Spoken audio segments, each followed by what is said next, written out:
பொதுவாவே பெண்கள் வந்து எப்பவுமே ஒரு மல்டி டாஸ்கர் தானங்க.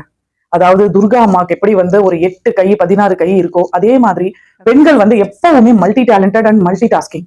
அவங்க வந்து சமைச்சுக்கிட்டே வீட்டை பார்த்துக்க முடியும், குழந்தைங்களை தூங்க வைக்க முடியும், குழந்தைங்களை தூங்க வச்சுக்கிட்டே மத்த வேலையை பார்க்க முடியும். இந்த மாதிரி வந்து மல்டி டாஸ்கர்ஸ் இல்லையா? சோ அந்த மாதிரி மல்டி டாஸ்கர்ஸ் சிங்க பெண்கள் ஒரு உதவிய நாடும் நேரம் அப்படின்னா கண்டிப்பா அது அவங்களோட கர்ப்ப காலம் தாங்க. கண்டிப்பா. அதாவது அந்த மாதிரி ஒரு மல்டி டாஸ்கிங்கா இருக்கவங்க கூட வந்து ஒரு வீழ்ந்துடுற நேரம் அப்படின்னு வந்து சொல்லலாம்.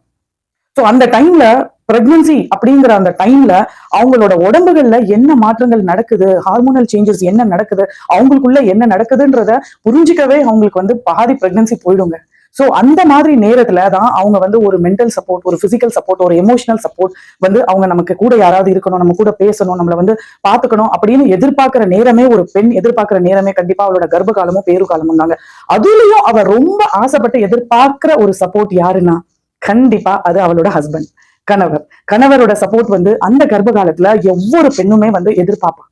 சோ எஸ், இன்னைக்கு நாம பார்க்க போற டாபிக்கே வந்து husbands role in during pregnancy. ஓகேவா? இதை நான் வந்து 2 பதிவா போடுறேன். பிஃபோர் டெலிவரி என்னென்ன பண்ணணும், ஆஃப்டர் டெலிவரி என்னென்ன பண்ணணும்ன்றத ஒவ்வொரு ஹஸ்பண்ட்ஸும் கண்டிப்பா தெரிஞ்சுக்கணும். Because you are all the pillar of all mothers. So அதனால ஒவ்வொரு ஹஸ்பண்டும் இதை தெரிஞ்சுக்கணும். இந்த வீடியோ ரொம்ப ரொம்ப பயனுள்ளதா இருக்கும். கண்டிப்பா பெண்கள் பாக்குறவங்களா இருந்தா உங்க ஹஸ்பண்ட்க்கு ஷேர் பண்ணுங்க. இல்ல ஹஸ்பண்ட் பாக்குறவரா இருந்தா இதை காமிச்சு உங்க ஒய்ஃப்க்கு I will make you comfort அப்படின்னு சொல்லி ஒரு கான்பிடன்ஸை கொடுங்க. அதே மாதிரி வேற ஒரு எக்ஸ்பெக்டிங் பேரண்ட்க்கும் ஷேர் பண்ணுங்க. சோ இப்ப நம்ம வீடியோக்குள்ள போலாங்களா? வணக்கம் மக்களே, I am your pregnancy coach major Prema Praveen and welcome to our Krishna Garbhini Kendra. ரொம்ப ரொம்ப முக்கியமான டாபிக். ஹஸ்பண்ட்ஸ் ரோல் வந்து பிரெக்னன்சில ரொம்ப முக்கியங்க. ஏன்னா wife is giving a life. ஓகேங்களா? அவங்க வந்து உங்களோட பேபிக்கு ஒரு லைஃபை கொடுத்துட்டு இருக்காங்க. Inside the womb and outside the environment you have to give her life, you have to give her confidence, you have to give her comfort, you have to give her peace and happiness. So my dear husband, please on board. உங்களுக்காக தான் இந்த video. So பிரெக்னன்சில ஒய்ஃப்க்கு என்னெல்லாம் பண்ணணும், என்னெல்லாம் உங்களோட ரெஸ்பான்சிபிலிட்டிஸ்ன்றது தான் இந்த வீடியோல நம்ம பார்க்க போறோம். So first and foremost responsibility என்ன அப்படின்னா, பிரெக்னன்சி ஜேர்னில நீங்களுமே கூட சரிபாதியா இருக்கீங்க. பிரெக்னென்ட் ஆயிட்டாங்க டெலிவரிக்கு அப்புறமா தான் அப்படிங்கிறது இல்ல. Through out the pregnancy she need your support, she need your love and care. So please be with her. சரிங்களா? சோ அவங்கள வந்து கம்ஃபர்ட் பண்ணுங்க. ஃபர்ஸ்ட் அண்ட் ஃபார்மோஸ்ட் பிரெக்னன்சில என்ன நடக்கும் அப்படின்னா ஹார்மோனல் சேஞ்சஸ். அதாவது கீழே இருந்து மேல வரைக்கும் பீக் லெவல்ல ஹார்மோனல் வந்து ஷிஃப்ட் ஆகுறதுனால அந்த பெண்ணுக்கே வந்து அவளுக்குள்ள என்ன மாற்றங்கள் நடக்குதுன்றத உணர முடியாத ஒரு சூழ்நிலையில தான் கர்ப்ப காலத்துல எல்லா பெண்களும் இருக்காங்க. திடீர்னு நல்லா இருப்பாங்க, திடீர்னு சிரிச்சிட்டு இருப்பாங்க, திடீர்னு சோகமாயிடுவாங்க, திடீர்னு சிடுசிடுன்னு ஆவாங்க, எரிஞ்சு விடுவாங்க. சோ நல்லா பேசிட்டு இருந்த வைஃப் இப்ப ஏன் கோவப்படுறா, நல்லா பேசிட்டு இருந்த வைஃப் இப்ப ஏன் இப்படி வெறிச்சோடி உட்கார்ந்துருக்கா, இப்படி இரிட்டேட் ஆகுறான்னு சொல்லி வைஃப் மேல தயவு செய்து கோவப்படாதீங்க. Because she is already emotionally instable. So அந்த மாதிரி நேரத்துல நீங்களும் உங்களோட கோவத்தை காமிச்சு ஒரு ஹார்ஷ் வேர்ட்ஸ்ல பேசினா அந்த பொண்ணு டோட்டலாவே பிரேக் ஆயிடுவா. And other thing, pregnant women should not go under the stress. Because அது மதரை மட்டும் பாதிக்கிறது இல்ல, வயிற்றுக்குள்ள இருக்க குழந்தையும் பாதிக்குது. சோ மதர் ஹாப்பியா இருந்தா பேபியும் ஹாப்பி, மதர் ஸ்ட்ரெஸ்ஸா இருந்தா பேபியும் stress. So my dear husband, நீங்க வந்து பி காஷன். உங்களோட ஒய்ஃப் ஸ்ட்ரெஸ் ஆகாம பாத்துக்க வேண்டிய ரெஸ்பான்சிபிலிட்டி உங்களோடது. செகண்ட் திங், அவங்களோட மெடிக்கல் அப்பாயின்மெண்ட்ஸ், டாக்டர் அப்பாயின்மெண்ட்ஸ் எப்பெல்லாம் இருக்கோ அந்த டைம்ல எல்லாம் நீங்க எவ்வளவு பிஸியா இருந்தாலும், உங்களோட பிசினஸ் கமிட்மெண்ட்ஸா இருந்தாலும் சரி, உங்க ஒர்க் கமிட்மெண்ட் இருந்தாலும் சரி, பெர்மிஷனோ லீவோ போட்டுட்டு go with her, walk with her. அவங்க கூட நீங்க போங்க. அவங்களுக்கு என்னெல்லாம் மெடிக்கல் டெஸ்ட் எடுக்கிறாங்க, அவங்க கிட்ட டாக்டர் என்னெல்லாம் அட்வைஸ் சொல்றாங்க, என்ன டயட் அட்வைஸ் சொல்றாங்க, என்ன மெடிசன் அட்வைஸ் சொல்றாங்க, அண்ட் என்ன மெடிசன்ஸ் எல்லாம் உங்க ஒய்ஃப் எடுத்துக்கிறாங்க, இதெல்லாம் தெரிஞ்சுக்க வேண்டிய கடமை ஒவ்வொரு ஹஸ்பண்ட்ஸ்க்கும் இருக்கு. ஓகேங்களா? ஒய்ஃப் வந்து சாப்பிடுற மாத்திரை என்ன, ஒய்ஃபோட பிளட் குரூப் கூட தெரியாத ஹஸ்பண்ட்ஸ் நிறைய பேர் இருக்காங்க. சோ அந்த மாதிரி நீங்க இருக்காதீங்க.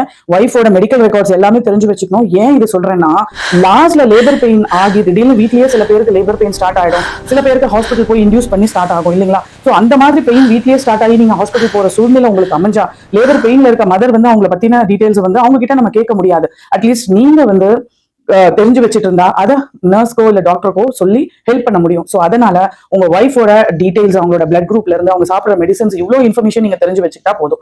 சோ டாக்டர் கிட்ட அப்பாயின்மெண்ட் வாங்கி போகும்போது அவங்க என்னெல்லாம் அட்வைஸ் சொல்றாங்கன்னு பாருங்க, எப்ப ஸ்கேன் எடுக்கணும்னு சொல்றாங்கன்னு பாருங்க. அந்த ஸ்கேன்ல நீங்களும் பேபியோட ஹார்ட் பீட்டை கேட்க முடியும், பேபியோட ஸ்கேன்ல நீங்க பார்க்க முடியும். So you will also feel happy. ஓகேங்களா? சோ ஃபர்ஸ்ட் 3 months வந்து ஒரு குரூஷியல் பீரியட். அவங்க வந்து ஃபர்ஸ்ட் ட்ரைமஸ்டர் கிராஸ் பண்ணா 4th monthல இருந்து ஸ்மால் எக்ஸசைஸ் அவங்க வந்து செய்ய ஆரம்பிக்கலாம் வைஃப். சோ அந்த மாதிரி நேரத்துல தனியா நீ வாக்கிங் போ, நீ தனியா எக்ஸசைஸ் பண்ண, ஸ்ட்ரெச்சிங் பண்ண, அப்படின்னு சொன்னா she will be tired. Already அவங்க ஹார்மோனல் சேஞ்சஸ்ல நாசியா வாமிட்டிங் எல்லாமே இந்த பிரச்சனை எல்லாம் அவங்க டயர்டா இருப்பாங்க. இதுல இது வேறையா அப்படின்னு யோசிப்பாங்க. அதே நீங்க கை பிடிச்சி வாமா போலாம் ஒரு வாக்கிங், சும்மா ஒரு வெளியில வெளிக்காத்து வாங்கிட்டு ஒரு வென்டிலேஷனுக்கு சும்மா போயிட்டு வரலாம், சும்மா ஒரு நடையா போயிட்டு வரலாம் அப்படின்னு சொல்லி கூப்பிட்டுட்டு போனீங்கன்னா she will be motivated, she will be happy and more energetic to walk. இதுல வந்து 2 in 1, அவங்களுக்கும் ஹெல்த் பெனிஃபிட், உங்களுக்கும் ஹெல்த் பெனிஃபிட். சோ அதனால மறக்காம அவங்களை சப்போர்ட் பண்ணுங்க. மறக்காம உங்களோட வைஃப் வந்து என்னெல்லாம் சாப்பிடுறாங்க, நியூட்ரிஷனலா சாப்பிடுறாங்களான்றத கண்காணிக்க வேண்டிய பொறுப்பு உங்களுக்கு இருக்கு. even though you are busy with your work, even though you are committed, but at least வீட்டுக்கு வரும்போது ஹைட்ரேஷன், எத்தனை கிளாஸ் தண்ணி குடிச்சோமா, இல்ல எத்தனை பாட்டில் தண்ணி குடிச்சோமா, என்னென்ன ஜூஸ் குடிச்சோமா, என்ன பழம் சாப்பிட்டோமா, ஜஸ்ட் ஒரு மேக் என்ஷூர், ஒரு நீங்க ஒரு கேட்கிற அந்த அஷூரன்ஸ்லயே she will feel happy and more energetic. and அதுல ஒரு சின்ன பயமா உங்களுக்கு இருக்கும், ஹஸ்பண்ட் வந்து இதெல்லாம் பாப்பாரு கேட்பாருன்னு சொல்லி. அட்லீஸ்ட் சாப்பிட முடியாத வைஃப் கூட அவங்க குழந்தைக்காக ஹஸ்பண்ட்காக சாப்பிடுவாங்க. சோ அந்த மாதிரி வைஃப்ஸும் இருக்காங்க. சோ அதனால என்ஷூர் she eats properly. அவங்களோட டயட் சார்ட்ல ஒவ்வொரு மீல்லயும் ஒவ்வொரு சர்விங்லயும் ப்ரோட்டீன்ஸ் எடுத்துக்கிறாங்க, கீரை எடுத்துக்கிறாங்க, நைட்ல பால் குடிக்கிறாங்க, மருந்து மாத்திரை எல்லாம் கரெக்டா சாப்பிடுறாங்க அப்படிங்கறத you have to follow that. so அந்த மாதிரி பண்ணும்போது she will feel happy and more confident and more comfort. அதுதான் வந்து வேணும் பிரெக்னன்சில வந்து. ஒரு அதாவது you know something, pregnant women never expect a perfect man. she always expect a present man. So பிரசன்டா அவங்க முன்னாடி பிரசன்டா இருந்து அவங்கள பாத்துக்க ஒரு 2 வார்த்தை பிரசன்டபிளா பேசினாலே she will feel happy. அது அவங்க சாகுற வரையில மறக்க மாட்டாங்க. அண்ட் உங்க மேல இருக்க ரெஸ்பெக்ட் வந்து இன்னும் அந்த வைஃப்க்கு அதிகமாகும். உங்களோட பாண்டிங் வந்து இன்னும் கொஞ்சம் ஸ்ட்ராங் ஆகும். that will be better for your married life. so husbands, நீங்க தான் இந்த உங்களோட ரோலை அண்டர்ஸ்டாண்ட் பண்ணி you have to walk along with your wife, because இந்த பிரெக்னன்சி ஜேர்னின்றது 9 monthsல முடியறது இல்ல. இது உங்களோட வாழ்க்கைக்கே வந்து ஒரு என்லைட்மெண்ட் பண்ற ஒரு ஃபேஸ் இல்லையா. அதாவது ஒரு குழந்தைய உருவாக்கி நார்மலா பிரெக்னென்ட் டெலிவரின்னு சொல்றதை காட்டிலும் அந்த பெண் வந்து அந்த வம்சத்தையே விருத்தி பண்ண கஷ்டப்படுறா இல்லையா. சோ அவங்க வந்து உள்ளுக்குள்ள ஒரு உயிரை உருவாக்கிட்டு இருக்காங்க. சோ அவங்க இழக்கிற நிறைய பெண்கள் வந்து இந்த ஹார்மோனல் சேஞ்சஸ், மூட் ஸ்விங்ஸ் இதெல்லாம் ஒரு பக்கம் இருக்கும். அவங்களுக்குள்ள வர பிசிக்கல் சேஞ்சஸ் அக்செப்ட் பண்ணிக்கணும். நிறைய பேர் வந்து வெயிட் கெயின் ஆயிடுச்சு, முகம் எல்லாம் கருத்து போச்சு, ஏர் ஃபால் ஆகுது, இந்த மாதிரி எல்லாம் ஃபீல் பண்ணி பாடி ஷேமிங் ஆகுது, இப்படி எல்லாம் ஃபீல் பண்றவங்களும் இருக்காங்க. சோ அந்த மாதிரி வைஃப்க்கு எல்லாம் நீங்க தான் கான்ஃபிடென்ட் பூஸ்ட் பண்ணணும், ஒரு கம்ஃபர்ட் பொசிஷன் கொடுக்கணும். இதெல்லாம் நீ ஃபீல் பண்ணாத, நீ ரொம்ப பேரழகியா இருக்கன்னு ஒரு தடவை சொல்லி பாருங்க. அவங்களுக்கு தன்னால வந்து ஒரு எனர்ஜி பூஸ்ட் ஆகி வர வாமிட்டிங் கூட ஸ்டாப் ஆயிடும். சோ உங்க வைஃப்க்கு கான்ஃபிடன்ஸ் கொடுக்கறது எப்படின்றத நீங்க தான் பார்த்து அவங்கள கான்ஃபிடன்ஸா கம்ஃபர்ட்டா த்ரூ அவுட் த பிரெக்னன்சி ஒரு ஹாப்பி மூட்ல ஒரு பீஸ்ஃபுல்லான ஒரு ஜேர்னியா, ஒரு மெமரபிள் ஜேர்னியா உங்க வைஃப்க்கு அந்த பிரெக்னன்சி பீரியட் இருக்க நீங்க தான் ரெஸ்பான்சிபிள். ஓகேங்களா. சோ அட் லாஸ்ட் ஒரே ஒரு ரெஸ்பான்சிபிலிட்டி என்னன்னா, வைஃபோட சேர்த்து மெட்டர்னிட்டி பேக் ரெடி பண்ணி எல்லாத்தையும் வைக்கணும்.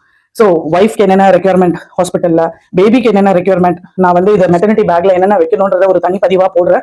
சோ இப்போ வந்து ரஃபா சொல்றேன், வைஃப்கான ரெக்யர்மெண்ட், பேபிக்கான requirement, first and foremost medical documents, அவங்க சாப்பிடுற மெடிசன்ஸ், அவங்களோட ஐடி ப்ரூஃப், இது எல்லாத்தையும் எடுத்து ஒரு 9 months ஆகும்போது நீங்க எல்லாம் baby diaper, mother sanitary napkin சொல்லி எல்லாம் பேக் பண்ணி வச்சிட்டீங்க அப்படின்னா எப்ப பெயின் வந்தாலும் போலாம். So inside the labour room also some of the hospitals are allowing husband to stay inside. So அந்த மாதிரி சமயத்துல மயக்கம் போட்டு விழுந்துராம பயந்துராம உங்க வைஃப்க்கு சப்போர்ட்டா இருங்க. அவங்க கிட்ட வந்து சொல்லுங்க, உன்னால முடியும், you can, so push well அப்படின்னு சொல்லி ஒரு மாரல் சப்போர்ட் கொடுங்க, ஒரு மோட்டிவேஷன் கொடுங்க.